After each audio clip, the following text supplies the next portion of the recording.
അങ്ങനെ finally T V എസിന്റെ Apache RTX ഓടിക്കാൻ കിട്ടിയിരിക്കുകയാണ്. വേറെ പ്രത്യേകിച്ചൊന്നും പറയാനായിട്ടില്ല. ബ്രൗൺ കളർ വേരിയന്റ് ആണ്, ടോപ്പ് എൻഡ് ആണ് വണ്ടി. കാണാനും കുറച്ചുകൂടി മാസീവ് ലുക്ക് ഫീൽ നമുക്ക് തരുന്നുണ്ട്. ഒരു കുതിരപ്പുറത്ത് ഇരുന്ന് നമ്മൾ പോകുന്ന പോലത്തെ ഒരു ഫീലാണ് വണ്ടിയെ പറ്റി എനിക്ക് പറയാനായിട്ടുള്ളത്. വണ്ടി എന്തായാലും കാണാൻ നല്ല അടിപൊളിയായിട്ട് ടി വി എസ് ഡിസൈൻ ചെയ്തിട്ടുണ്ട്. നിലവിൽ ബുക്ക് ചെയ്ത കസ്റ്റമേഴ്സിനോട് എനിക്ക് ഒന്നേ പറയാനുള്ളൂ, വണ്ടി എന്ന് വരുമെന്ന് മാത്രം നിങ്ങൾ ചോദിക്കരുത്. അത് മാത്രം നിങ്ങൾക്ക് അറിയാൻ സാധിക്കില്ല. നിങ്ങൾക്ക് ബുക്ക് ചെയ്തിങ്ങനെ കാത്തിരിക്കുക, കാത്തിരിപ്പിൻ്റെ ഒരു സുഖമുണ്ട്. അതാണ് ഇവിടെ സംഭവിച്ചുകൊണ്ടിരിക്കുന്നത്. ചാർലി സിനിമയിൽ പറയുന്ന പോലെ കാത്തിരിപ്പിൻ്റെ ഒരു സുഖമുണ്ട്.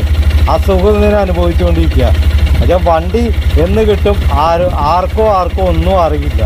അതാണ് ഇപ്പോഴത്തെ അവസ്ഥ. ഇപ്പോൾ നിലവിൽ ഈ മോട്ടോർ സൈക്കിളിന് കോമ്പറ്റീഷനായിട്ട് വേറെ ADയും മോട്ടോർ സൈക്കിളോ ഒന്നും ഇന്ത്യൻ മാർക്കറ്റിലില്ല. ഇതെല്ലാം കമ്പനിക്ക് അറിയാവുന്നതുകൊണ്ട് തന്നെയാണ് മോട്ടോർ സൈക്കിൾ ഇത്ര ഡിലേ ആയിട്ട് ഡെലിവറി നൽകുന്നത്. സത്യം പറഞ്ഞാൽ സുസുക്കിയുടെ V-Strom 250യുടെ ഒരു അപ്ഡേറ്റഡ് വേരിയന്റ് വന്നു കഴിഞ്ഞാൽ തീരാവുന്ന പ്രശ്നമേ ഇവിടെ ഉള്ളൂ. സത്യം പറഞ്ഞു കഴിഞ്ഞാൽ 250cc എഞ്ചിൻ മാറ്റിയിട്ട് ഒരു 300cc 350cc കുറച്ചുകൂടി പവറുള്ള എഞ്ചിൻ കൊണ്ടുവന്നായിരിക്കും നല്ലത്. ഡിസൈനിലൊന്നും മാറ്റം വരുത്താതെ കുറച്ചുകൂടി ഫീച്ചറും ആ ടാങ്ക് കപ്പാസിറ്റി ഒക്കെ ഒരു 17 ലിറ്റർ ഒക്കെ ആക്കി ഉയർത്തി കൊടുക്കുകയും ഞാൻ ഈ പറഞ്ഞ മാറ്റങ്ങളൊക്കെ മാറ്റം വരുത്തി കഴിഞ്ഞാൽ RTX ബുക്ക് ചെയ്ത് കാത്തിരിക്കുന്ന കസ്റ്റമേഴ്സ് ഒക്കെ പുഷ്പം പോലെ V-Stromലോട്ട് വരും. പിന്നെ ഈ പറഞ്ഞ ഫീച്ചറൊക്കെ ആയിട്ട് വരുന്ന വണ്ടി 3 ലക്ഷത്തിന് മുകളിലോട്ട് പ്രൈസിങ് പോകാൻ പാടില്ല. എങ്കിൽ മാത്രമാണ് ഇത് സാധ്യമാകുകയുള്ളൂ. മോട്ടോർ സൈക്കിളിന്റെ ഡെലിവറിയുടെ ഡിലേ വെച്ച് നിർത്തിയാൽ TVSന്റെ RTX നല്ല വണ്ടിയാണ്. ഇതിൽ കൂടുതൽ കാര്യങ്ങളൊന്നും എനിക്ക് പറയാനായിട്ടില്ല. അപ്പൊ വീഡിയോ കാണുന്നവർ ചാനൽ സബ്സ്ക്രൈബ് ചെയ്യുക, എന്നെ സപ്പോർട്ട് ചെയ്യാൻ വേണ്ടി. എങ്കിൽ മാത്രമാണ് നിങ്ങൾക്ക് പ്രയോജനം കിട്ടുന്ന വീഡിയോസ് എനിക്ക് ചെയ്യാൻ സാധിക്കുകയുള്ളൂ.